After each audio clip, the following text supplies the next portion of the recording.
All right, Shabbosai, good morning. Let us begin.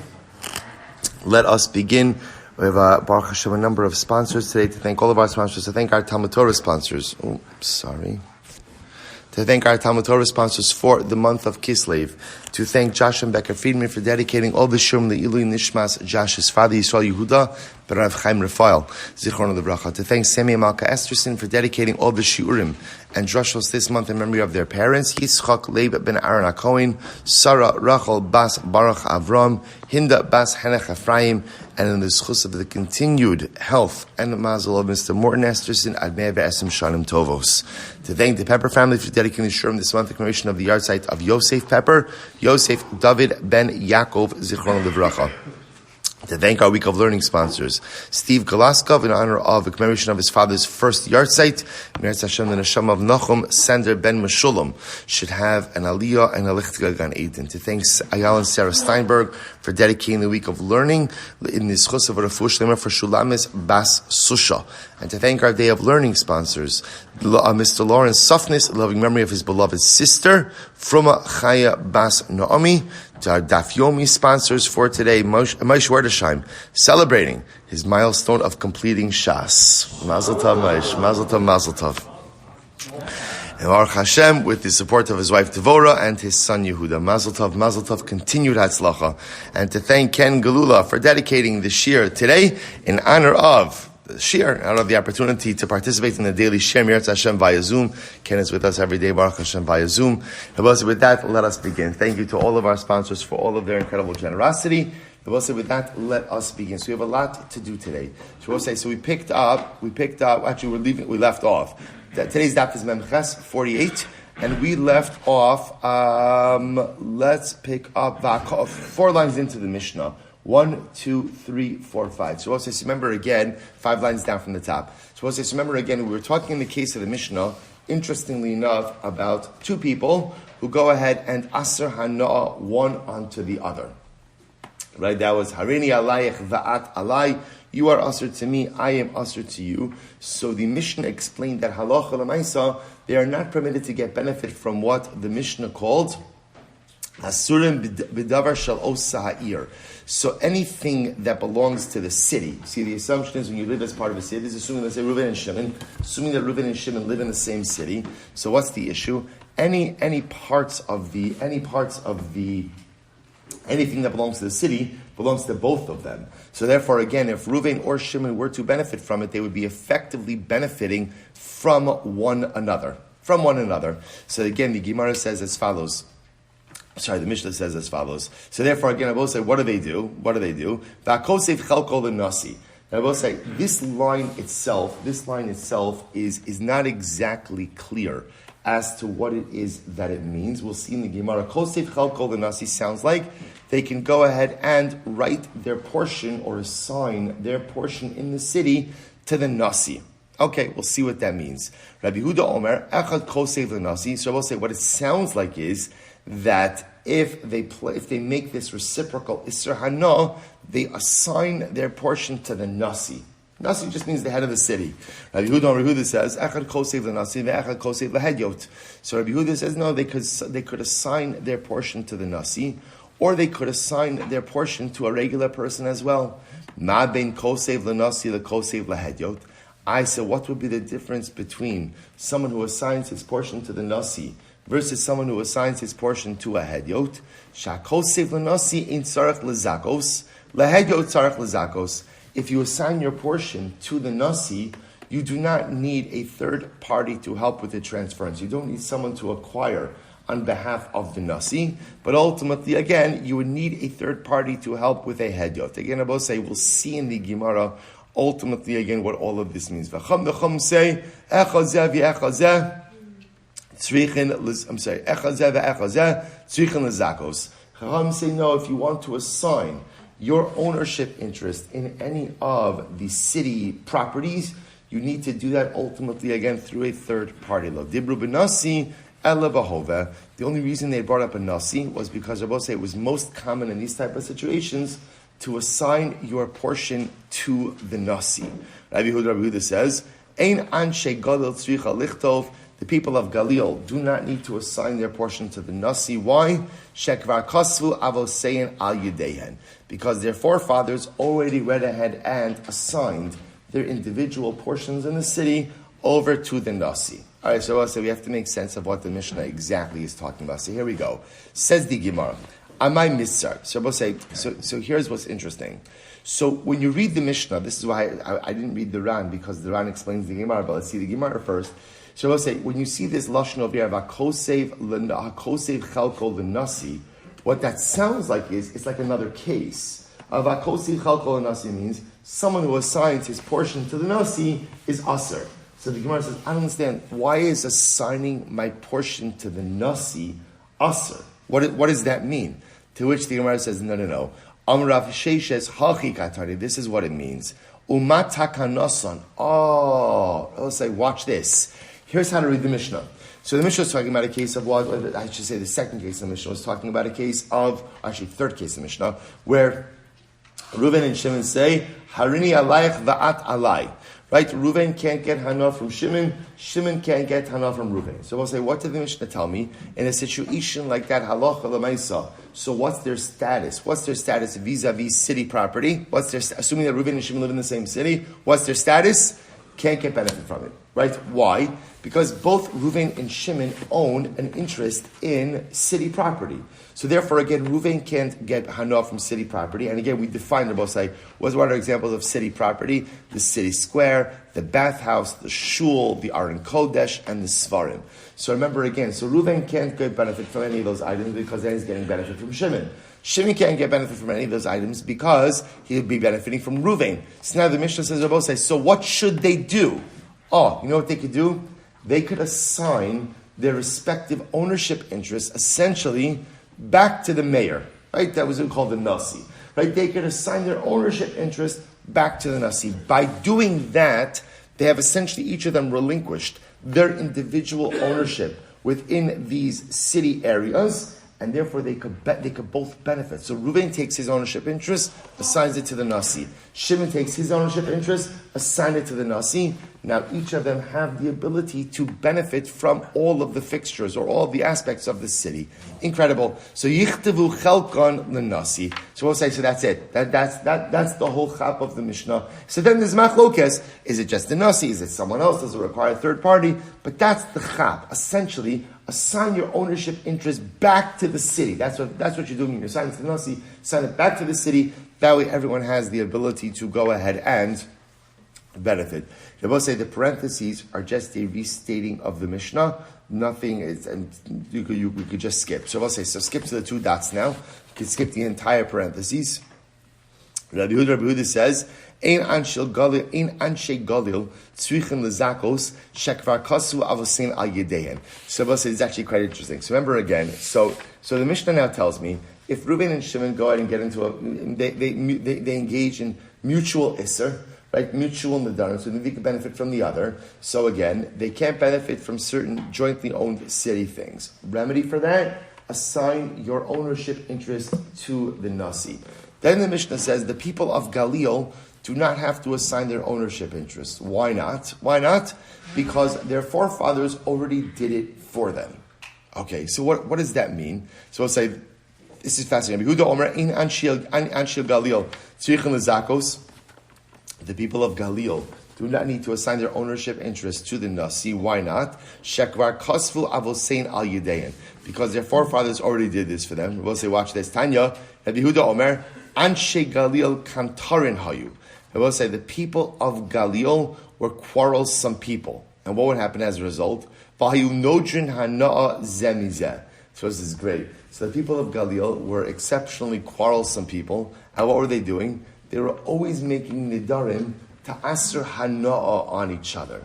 So I will say, so because this was a commonplace thing, what happened? Now remember, when you live in a city and city property is jointly owned, you get into a fight with someone, the reaction is a neder, it creates problems each and every day. So what happened? So the Gemara says, V'hayu nodrin hana'a zemizeh, and they would get into a fight, so they would go ahead and aser hana'a one to the other, amdu avoseyem, the kasvu chalkehen l'nasi. So what happens? So their forefathers got up and ultimately, again, wrote their portion to the Nasi. So essentially, in the Galil, they legislated this. What they essentially did was they said, townspeople don't really own city property. The city owns city property. That way, when you get into a fight with your fellow Galilean, right? Ultimately, again, Yasra Hana one from the other. It doesn't impede either of you from going ahead and using city property. Pretty incredible. Good. So we'll say, fine. So that's good. I'm done. Good. End of the sugya. Mishnah. So also we've actually seen this before. We've seen this case before. We've actually seen this entire Mishnah referenced before, actually, a number of times. I will say this is the famous case of Beis Choron that we've mentioned so many times. Here is the Mishnah. So here we go. So we'll say, now watch this case. So what happens? I go ahead and just so you understand the way the Lashon is. If a person is prohibited to get benefit from his friend. So the case over here is Reuven makes a neder, prohibiting Shimon from getting benefit from him. Okay, so now Shimon can't get benefit, can't get hana from Reuven. Ve'in lo ma yochal. But now what's the problem? Shimon has nothing to eat. So what do we do in such a scenario like this? Nosno la'achar l'shum matana, v'hala muter ba. Shabbos, we've seen this already before. What can you do? So the easiest thing to do in a situation like this is Reuven could give the food to a third party. So Reuven gives the food to Levi, right? To an unrelated party. Now the food belongs to Levi, and what? And now Shimon has the ability, and Levi could give it to Shimon, right? Why could Levi give it to Shimon? Because the food has nothing to do with Reuven anymore. And we'll say, remember again, we already saw this concept before. In fact, remember, we'll say a couple of Mishnayos ago, this was the part that everyone agreed on. Right? Where did it get a little bit contentious? Where did it get a little bit dicey? Right? When we got up to a situation of Hefker, what happens if there's not a third party there, right? Machlok is again Rabbanan and Rabbi Yossi about how the mechanics of Hefker actually work. But again, this is the straightforward case. Reuven made a neder. Shimon, you can't get any benefit from me. Shimon has no food. Reuven wants to give him food. Reuven can't give it directly. That would be hana. Reuven could give it to Levi, third party, and third party could give it to Shimon, Shalom Yisrael. Here we go. Maisa, be'echad, be'beis charon. I will say, by the way, we've been quoting this case literally since the beginning of the Masechta. Literally since the beginning of the Masechta. So we'll say, so here it is. So there was a story of a guy in Beis Charon, and what happened? Shahaya Aviv, now we'll say it's changed over here. It's changed over here to Mudar. Shahaya Aviv Mudar, not Nodar. Shahaya Aviv Mudar Heimeno Hana. Meaning, so we'll say, so what happened? There was a son and a father. The son had made a neder that his father can't get benefit from him. Or we'll say it could also be that the father made the neder not to get benefit from the son. So whoever made the neder is somewhat irrelevant. The point over here is there was a father and son in Beis Charon, and the father was not permitted to get any benefit from the son. Okay, now we'll say what was happening. The problem is son was marrying off his son, right? So son wants his father to be at the chasana of grandson. What's the problem? The problem is father is under a neder not to get benefit from the son. So what do we do in a situation like this? So son says, so we'll say we have three characters over here. We've got father, son, and grandson. Right? So just to get our characters straight. Right? So again, father made a neder not to get benefit from the son.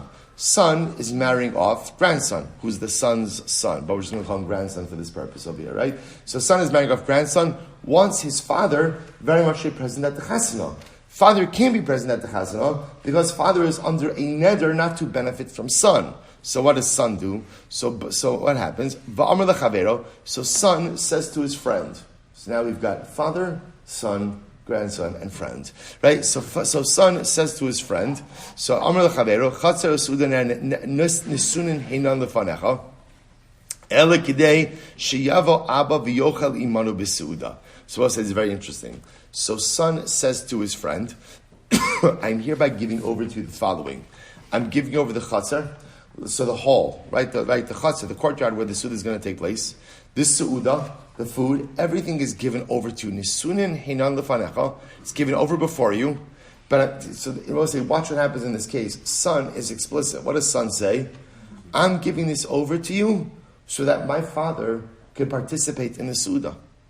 That's why I'm giving this to you. In other words, it's not because I like you. It's not because I feel that I'm sure I like you, right? But it's not because, again, I want to dafka give you something. I'm giving you this in order to circumvent the neder. I want my father to be able to come to the chasana, partake in the chasana. So I'm giving you everything now for you to own, in order that my father could come. Okay, friend says, sure, no problem. Then what happened? Friend turns around, Amar, im shalihem, harei heim mukdashim l'shamayim. Be careful how you choose your friends, right? So what does the friend do? So I'll say, you'll see what what his logic was. They're going to say, fine, you know what? If it's mine, by the way, I just want to let you know, if it's mine, I'm making it hegdish. Amrle, so son says back to friend, Nasati lecha et shali shekdishon shamayim. Do you think I gave you the properties that you should be makdish? I didn't give you the property to be makdish. I told you I gave you the property. I gave you the property because I want my father to come to the chasana. That's what I want. And that's the only reason I'm giving you the property. Amrlo, let's both say. So what does friend say? Amrlo, nasatili es shelcha, ella, sorry, Amrlo, nasatili es shelcha, ella shete ata va'avicha, ochlin v'shosin, umisrasin zelazeh. So the friend says, you know what? I know what you did. You only gave me the property so that you and your father should be able to eat and drink together. Right? Be hampered with one another. The avon taloi barosho. And literally the sin should hang on my head. The sin should hang on my head. And I will say, just to be clear, friend wasn't really committing a sin. In other words, but he was saying was, you're using me to circumvent the prohibition. So the friend did not appreciate being used in this fashion. He said, I know exactly what you're doing, right? You're just using me. You're not really giving me a gift. You're not really giving me ownership. You're giving this to me so that technically speaking it's not yours, that you and your father could come and have a good time. But in reality, you're just using me to circumvent the neder. So the friend was upset. That's why the friend said, ultimately again, if it's really mine, I'm going to go ahead and be makadesh it. So the Gemara says, so this is an interesting case here. Because remember again, what I want to point out is interesting over here is, here son is explicit about the reason he's giving the gift. Right? In other words, he doesn't hide it. And this is very important. He doesn't hide, right? He doesn't try to pretend, no, it's a real gift. He doesn't pretend why he's giving it. He's clear and explicit why he's giving it in order to go ahead and circumvent the neder. The friend does not appreciate being a pawn in this entire process of circumventing. So listen to this. Second wide line of Osamim Chesam Dal. So the Chazal said, Komatana she'ina shemigdisha te mekudeshes einu matana. Allah said it's incredible. So this yields a very important metric. How do you know if a matana is a real matana? The Bible says if the recipient of the matana has the ability to make the matana hektish, that's a real matana. If you don't have the ability to make the matana hektish, then it's a shem matana. So we'll say, what does that really mean? In other words, the ability to make something hektish requires what? Complete ownership. So what it's saying is, if you have enough ownership to make the item hektish, then that is a valid bona fide matana. If it's a matana and you don't have the rights to make it hektish, then at the end of the day, that's not a matana. That's really just a legal fiction that somebody's employing in order to be able to get around something. Incredible. So we'll say, let's analyze this a bit more. So Maisa Lister, so we'll say, here's the problem, right? The problem we'll say is, the Mishnah espouses a concept, right? What's the concept? If someone is not permitted to get a neder, to get hana from you, right? Reuven made a neder that Shimon can't get hana from him. Now what happens? In the Mishnah's case, Shimon has nothing to eat. So what could Reuven do? Give the food to a third party. So the Mishnah sounds like what it's saying is, whenever Shimon is not permitted to go in and get benefit from Reuven could circumvent the neder by giving the food to a third party. The Mishnah then seemingly tells a story of what? Someone who did just that. But yet, what does the Mishnah say? Based on the story doesn't work. So the story seems to contradict the principle. Right? The principle is when there's a neder, there's a way to circumvent the neder, the Isser Hana, by giving the item to a third party. And then the story seems to indicate that process doesn't work. So what's going on over here? So this is incredible. So the Gemara says, Maisa Lister, Kisra Mechsa. Rabbi say, by the way, there's nothing like starting on Monday with the Chisrei Mechsera, right? It's like the jackpot, Talmudic jackpot. It's so exciting. What's going to come next? Chisrei Mechsera v'achi katani. Here we go. So we'll say, here's the missing piece. So we'll say it works. Einachinami. If Reuven made a neder that Shimon can't get benefit from him, right? And now Reuven wants to convey something to Shimon. How could Reuven convey something to Shimon? How could he do it? Give it to Levi. Give it to a third party. Now watch this. Here's the caveat. V'mochiach sofo al tchilaso aser. Oh, okay, so we'll say, now watch this. However, now we'll say, if you take a look over here, take a look, in mochiach, in the Ran, 2, 4, 6, 8 lines are from the bottom. V'mochiach sofo al tchilaso, shochiach soch dvarav al tchilasan. So I will say, if at the end of the day, literally, the end illuminates or clarifies the beginning, she'enon elaha rama ukigom matnas beis chara. So I will say, essentially the Gemara saying is like this. It's true. You can gift property to a third party, in order to go ahead and get it to Shimon. Reuven could gift it to a third party to get it to Shimon. However, in order for that to work, the gift has to be a real gift. If it's clear that the gift is not a real gift, but it's only to totally, wholly, and fully circumvent the neder, then einachinami, the gift will not work. What's an example, ultimately, again, of a sham gift? What's the example? The story in the Mishnah. The story in Beis Charon, where again, so I'll say, so that's what it's saying, V'me'ochiach sofa tchilaso aser, u'maisnai Beis Charon, ba'achas, to have a sofa mochiach al tchilaso. And I will say, so now what the Mishnah says is like this, einachinami, if Reuven made a neder that Shimon can't benefit from him, and now Shimon has nothing to eat, so can Reuven go ahead and convey ownership of an item to Levi? Yes, as long as what? It's an absolute gift. But if it's not an absolute gift, what we say, sofa mochiach al tchilaso, which means you're able to see from the context that the gift is not a legitimate gift. It's just not a legitimate gift, then it's not going to work. What's an example of an illegitimate gift? A sham gift? That'll be the Beis Charon, a straw gift, right? That'll be the example of Beis Charon. Where I both say again. Now let's understand why the case in Beis Charon is considered to be a sham gift. So here we go. Amar Rava, lo shana ela da amar lei v'hiran lefanecha ela kedei sheyavo abba. Rava says, when is it a sham gift? It's a sham gift when it's explicit, right? Rava say, when in this case, for example, son says to friend, I'm hereby conveying to you as a gift the chatzar, all of the food, in order for me to be able to invite my father. Okay, so I say, when you say it, then it's clear that the whole thing is a sham. Now watch this. Ha'aval amarle shehu lefanecha sheyava abba midaitcha huda amarle. Supposed to listen to this. What happens if son conveys the property to a friend? And he says, here, I'm giving you the chatzar, I'm giving you the food. Perhaps you would consider inviting my father. So Rabbi say, Rava posits, that's okay. Why is that okay, Rabbi say? Because in that case, son is not explicitly saying that's the reason he's giving the gift. Right? Son is ultimately leaving it up to the decision of friend. You see, Rabbi say, in the first case, if you notice the difference in the wording over here, in the first case, son is conveying ownership of the chatzar and of all of the food. And what is he saying? All of this is for you. And I'm only doing this so that my father should be able to come to the chasana. Rava says that's a straw gift, right? That's a fiction gift, and it doesn't work.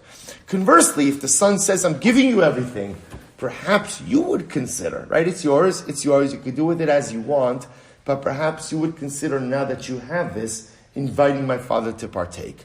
In that case, I will say, if you notice, the gift is not predicated on the attendance of the father, nor is the attendance of the father in and of itself part of the fabric of the gift. What son is saying now to friend is, if now that you own this, perhaps you would consider inviting my father. Rava says that would be an appropriate gift. Lishnach, Rava says an alternate version of this. Lishnach Rina La, Amar Rava, Lo Tema Taima Da Amar Le Vihinan Lefanecha Hu Da Aser. Aval Amar Le Hein Lefanecha Sheyava Abba V'Yochal Mutar. So we'll say, so in this alternate version, don't think it's just because he made it explicitly linked to the gift that is asur. But if he would say, here friend, here's the property, perhaps we would consider inviting my father as mutter. Elo, afilu amar le hein lefanecha yava abba v'yochal asur. We'll say in this alternate version, even if son says to friend, here's the gift, perhaps you would consider inviting my father. The gift is an invalid gift. Why? My taima sudaso muchachas alav. So we'll say why? Because the mention ultimately again of the father indicates that the whole thing is a sham. So we'll say, look what we have over here. We have two versions of Rava. In version 1 of Rava, the problematic gift is one in which you explicitly say you're only giving the gift so that the father could come to the Suda. But if you give the gift and then recognizing that friend is the owner of the gift, so son says, perhaps you would consider inviting my father, that is a proper gift. In second version of Rava, any mention of the father coming to the Suda in the context of giving the gift makes it a fictitious gift. In order for the gift to be valid, it has to be a gift without any mention of the father coming to the Suda. Right? Give the gift. After the gift is given, you want to follow up with friend and ask him to invite your father. That's absolutely fine. But Lamaisa, father cannot be mentioned in the context of the gift, because if he is what we call sudasa muchachas alav, that at the end of the day it's clear that the only reason he's giving the gift is to kind of circumvent the neder, and that's going to be problematic. So I will say, this is really quite interesting, because what we begin to see according to, so again, two different versions of Rava. Good, Amud Beis, let's go back there. Hu Gavra. Those are interesting cases. So we'll say, so what we don't, so here's what we know. We don't know the halacha l'mais yet, which Yirtzeh Hashem, we will see, but here's what we know. We know that in the case where Reuven made a neder, that Shimon can't get benefit from him, there is a way for Reuven to get food to Shimon. Shimon doesn't have food. How does Reuven get food to Shimon? To Levi. He gives it to Levi. Now, both say, what's interesting and now what's coming out is Reuven saying something to Levi when he gives the gift to Levi or not? Now, the Mishnah doesn't include anything. The problem is now that we brought up the case of Beis Charon, the case of Beis Charon, Rabbi say, ultimately again is a case of gift giving to circumvent a neder. And what seems to be problematic over here is when you give the gift and you are explicit about the reason you're giving the gift, then it becomes a straw gift, a sham gift, and the whole thing is void. The tension over here is, what are you allowed to mention in the context of the gift or not? And this is the two versions of Rava. Can you make any mention of the father, not make a mention of the father? So that's the tension over here. Again, unresolved. We'll come back to it in just a bit. Ho Gavra, let's listen to this case. It's very interesting. Ho Gavra, Davile Bra, Davi Shamit Kipi di Kisna. Suppose a father had a son. The son was always stealing bundles of flax. This was an at-risk teen in the times of the Gemara, right? Okay, so again, he was stealing bundles of flax. So what happened? The father got very upset. So what happened? So the father asked his property upon his son, made a neder that my son cannot get any benefit from my property. So the Gemara says, Amrulei, v'havi barbarach tzor merabbanon mai. So this is very interesting.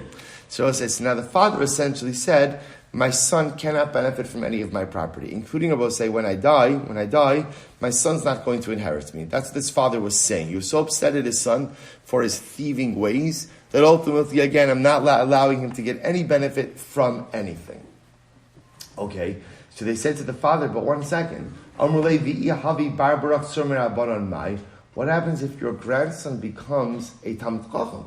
Right? In other words, what happens if your grandson ultimately, again, changes his ways, becomes a little bit better, or a lot better, becomes Talmid Chacham? Wouldn't you want your grandson to be able to inherit your property? So the Gemara says, so we'll say, so by the way, just before we go on, so if you take a look, you see the Ran Divrei HaMaskil, Amrulei, second line in the top of the Ran. If you skip a little bit in that Ran, in the short lines, 2, 4, 6, 8 lines in. So actually, just keep it simple. 8 lines into the short lines of the Ran. 8 lines in the short lines of the Ran. So look what he writes over here. The Ran just clarifies the case. Yesh Lomar, Dahach Uvda Hachi Avi. So we'll say, the Ran says, by the way, I have to give you the rest of the family history in this case over here. Here's the case. Tilahu Gavra, Havlu Trey Bunny. We'll say, this father had 2 sons. Father, in this case, had two sons. Chad Demali, right? One who was a good boy. V'idach tahavishamet kifi dekisna. And the other one who was stealing bundles of flax. Right? So two kids, right? One the thief and one the good kid. So that's what happens. Ve'kirubo davebai lemisfinu lenachase lahu demali. Umishum hachi amrulei. So what was going to happen? The father essentially was going to cut the thief's son out of his will. He just wasn't going to give him anything, and he was going to give everything to the other son.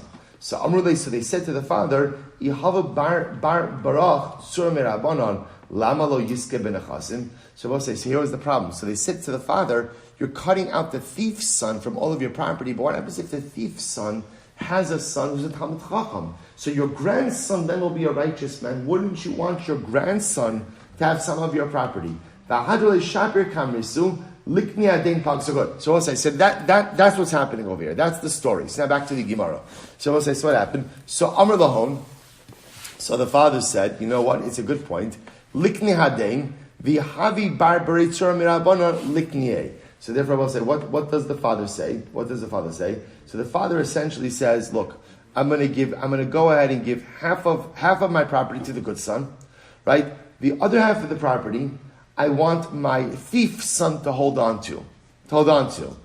And if I have a grandson as a Talmud Chacham, the property should go to him. If I don't have a grandson as a Talmud Chacham, I want the other half to go to who? To my good son. So I will say, so essentially what's happening in this case is father is saying, thief's son, you could hold half of the estate, ultimately again, in the event that you have a son who's a Talmud Chacham. I'm not giving it to you. I'm giving it to you to hold for a grandson. And if the grandson is Talmud Chacham, give it to him. If there's no Talmud Chacham grandson, I want the part of the estate to go to my other son who's living on the right path. So you can finish up the run now. He says, "V'hadlei shapur so likni adin palga v'hava b'ritzor mirabon likni berei lahu palga v'ilo lehava kulu lebrach dema'ali." So we'll say, does such a gift work like this? So we'll say, see what's happening over here? So now, father once again has two sons. Thief, good kid. Right? So now he wants to go ahead and give everything to his good kid. His friends say, but 1 second. What happens if thief has a son who's a Talmud Chacham? You wouldn't want him to lose out. Father says, good point. Let me give 50% of my estate to my good kid. Like the other 50%, thief kid, you hold on to it. If you have a son who's a Talmud Chacham, it goes to him. If you don't have a son who's a Talmud Chacham, I want you to give it to your brother. Right? To good kid. By the way, they must have had incredible shalom in this family as well. Really, everyone got along. So the Gemara says, Mai. So we'll say, so what do you do? What do you do in such a situation? So Amr Pumbedusai, Kani Amanas Lahak Nosu. Wow. So we'll say that Pumbedusai said, it's a classic case of Kani Amanas Lahak Nosu. We'll say there's a concept in halacha of telling someone to acquire something, but Lamaisa, you don't really want them to acquire it. You only want them to acquire it in that you need them to convey it to someone else. So I will say, watch what's happening in this case. So father is saying to thief's son, I'm giving you 50% of my estate. I want you to hold it, acquire it, but not to own it. I'm just giving it to you so that in the event that you have a son who's a Talmud Chacham, you could go ahead and give it to him. This is what's called Kani al Manas Lahaknos. Acquire it, not to own it. Acquire it on the condition ultimately again to convey it. And the Gemara says, V'chal Kani al Manas Lahaknos, lo Kani. So the Pumbedisai say, I will say any case of Kani al Manas Lahaknos does not work. Now I will say, the Ran says something fascinating over here. Just quickly, the Ran writes, if you look, we'll say it's in the short lines, the bolded phrase, Amri Pumbedisai Kani al Manas Lahaknos lo Kani, Ta'afagav Dematana al Manas Lahachsir Shma Matana. Now, we'll say the rest is fascinating. There is a concept in halacha of a matana amanas lahachzir, which is I give a gift on the condition that you give the item back. There's a concept like this. Let's give you a simple example. I have a watch. You want to borrow my watch, right? You have a chasana or something. So I give you my watch, a matana. I'm giving you as a gift on the condition that you give it back to me. That works. The Ran says over here, Hasam Shaim de Mikomakam Harihu Zocheba Leshaito or Mishtamish Mimeno. Aval Hacha de Lo Ikni Le Lebrek. He will say, The Ran says, in the case of matana amanas lahachzir, the whole chak is, during that duration of the gift, you own it. You own it. And you're going to have to give it back, but during the duration of the gift, you own it. In this case, Abosai, father is saying to thief, son, you don't own it. You don't own it. I'm not giving you ownership over it. Essentially, what are you? Plus, you know what it's like? Oh, it's like, almost sounds like a trust. Right? In other words, that son is creating the trust. Right? See, he has almost like a fiduciary responsibility over the property, but absolutely no ownership over it. So therefore, the Pumbedisayim say there's no such mechanism like that in halacha. So telling someone to acquire something on the condition to go ahead and convey it to someone else doesn't work. Rav Nachman says, no, kani, it works. I will say it's fascinating. Why? The sudra kani amanas lahaknosu. So I will say this is absolutely fascinating. Rav Nachman says, Rabbi Osai, it's no different than the sudra. Sudra is the handkerchief that is used by a kinyan chalipin. Now I will say, take a look again at the Ran. This time in the intermediate lines, second line into the intermediate wide lines, the hasudra kani amanas lahaknosu, the chiyoiv kone sudre lemakne. Supposed to listen to this. I'll give you a simple case. Right? There's Reuven and Shimon. So what happens? So Reuven wants to acquire Shimon's ox. So it is. Reuven wants to acquire Shimon's ox. Right? Shimon has the ox. So Reuven is the kona. Shimon is the makna. So what does Reuven do? So Reuven takes a handkerchief. So both say, so now they want to acquire. So Reuven can take a handkerchief. Give the handkerchief to Shimon. Shimon lifts up the handkerchief, and when Shimon lifts up the handkerchief, what happens? Reuven acquires the ox. That is called a kinyan chalipin. Kinyan chalipin is literally, again, a flip or a swap act of acquisition. You acquire something of mine, I acquire something of yours. And you could use a handkerchief for that, a sudar. So I will say, very interesting. So I will say, so what happens? So Nachman says, I will say, so in this case over here, when Shimon takes Reuven's handkerchief and he lifts it up, look at the Ran. When the person acquiring gives his handkerchief to the person who's conveying, so listen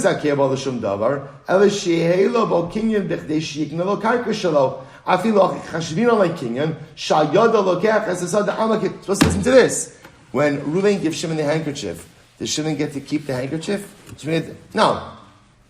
In fact, it's understood that after the transaction is complete, Shimon is giving the handkerchief back to Reuven. So I'll say, what do you see from here? You see from here that to acquiring something, acquiring something, in order to acquire something else, right? Even though you don't get to keep the original item of acquisition, works. It works.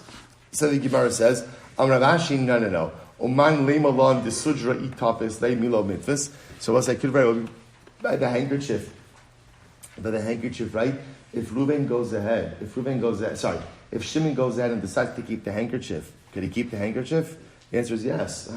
Technically speaking, the way chalipin works is it's a flipped act of acquisition. So even though it's uncommon, in other words, I should say, the common case is where Shimon gives back the handkerchief. But Lamaisa, if he didn't, it works. So I will say that's different than our case, because in our case over here, son, right, thief's son, has absolutely no acquisition rights to the property.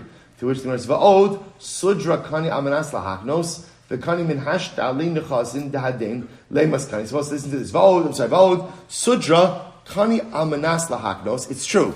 But I will say, whereas the handkerchief case, it's true that Reuven is giving Shimon the handkerchief on the condition ultimately again to acquire the kani min hashta. But remember the acquisition, right? Or actually the transaction is happening right now.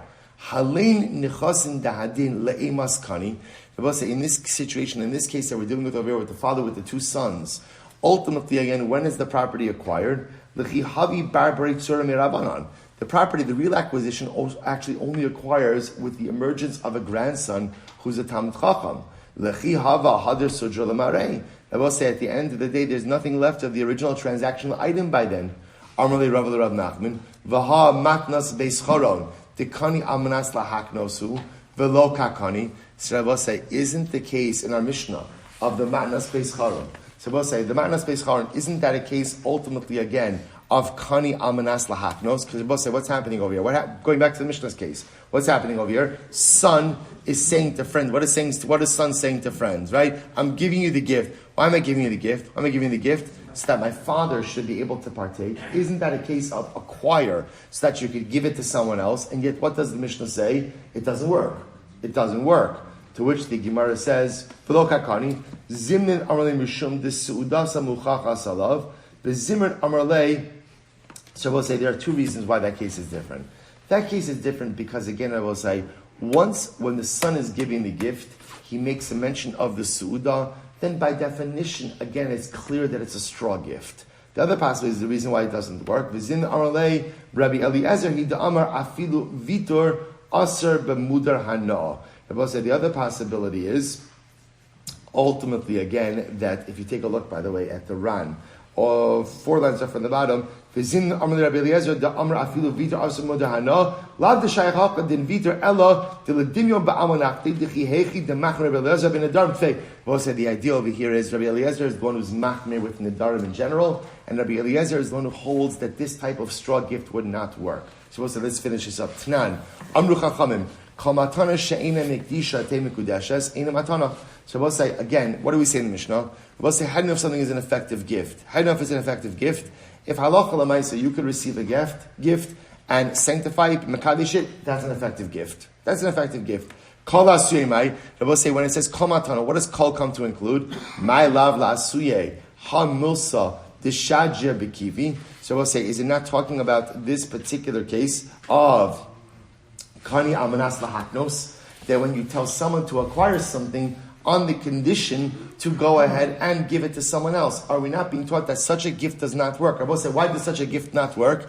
Because we'll say, if you're given a gift and you're told to acquire it, to give it to someone else, do you have the ability to be makdish that gift? Do you have the ability to be makdish? No. Why? Because you weren't given that right. So you see from the Mishnah, that's not an effective gift.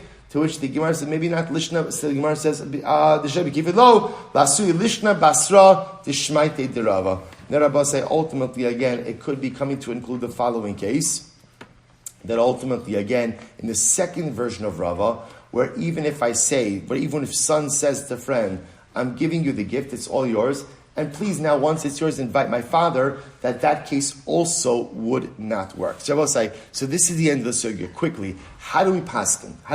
So there are two outline cases. So first, I will say, this case of Kani Almanas Lahaknos. Shabbos say, what do? This case with the father with the 2 sons, right? One son is a ganav, one son is good. So what does father want to do? Father's giving 50% of his estate to son, to good son, and now what he wants to do is give the other 50 to thief's son. But does he want thief's son to have it? No. But what does he want to leave the door open to? What does he want to do, right? If he has a grandson, as a Talmud Chacham. So essentially, can you give something to thief's son, telling thief's son, I'm only giving it to you so that you could convey it to someone else? So the Rambam, Shulchan Aruch, Yaradeya, Siman Reish Chaf Gimel, Sif Gimel. Asr benome ana asa va'amar miye ben b'ni zet ham t'chacham yikne b'ni zet nechasai kedei lak nosem no harizah ben asr ben nechsia'av uben haben mutter bahem im yet ham t'chacham kimashes. So we pass like Rav Nachman.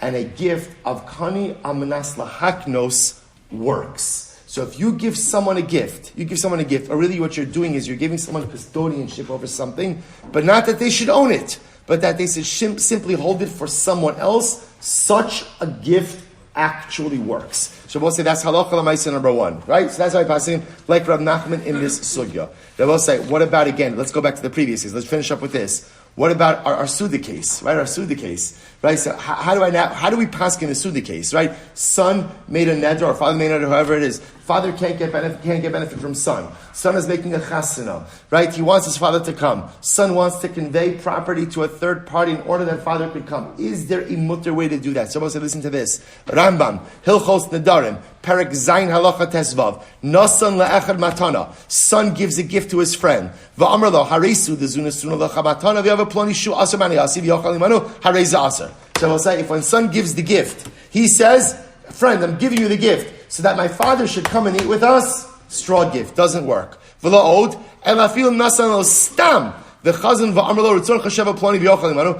even if son doesn't say anything, gives the gift. But after he gives the gift, say, I'll be so nice if you invited my father. Also straw gift. Ramam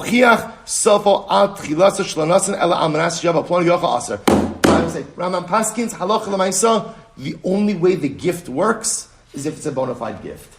If in any way it's clear that the whole thing is a sham, just in order to go ahead and allow the father to come, the Rambam paskins, the gift will be null and void. I will say, Hadron Allah HaShutfin, Mazel Tov, Shkoyach.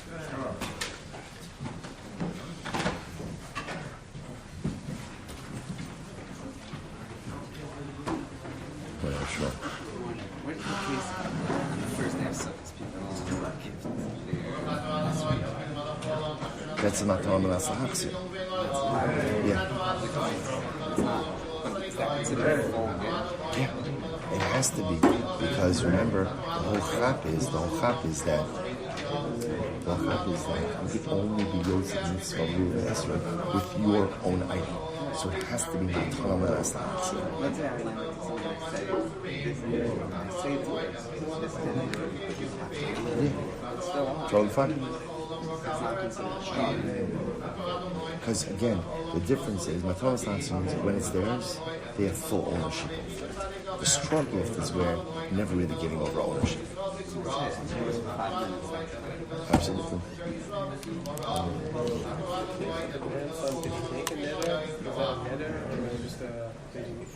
He made a neder, and his thief's son can't hear back the drum.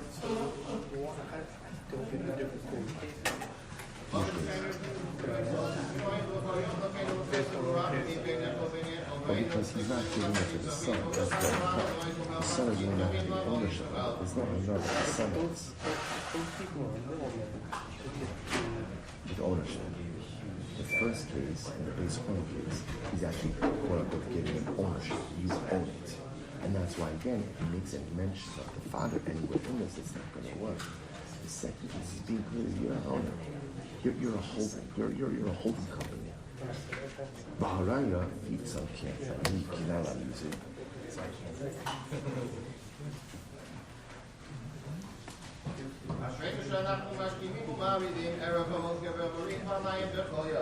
Shema Yisrael.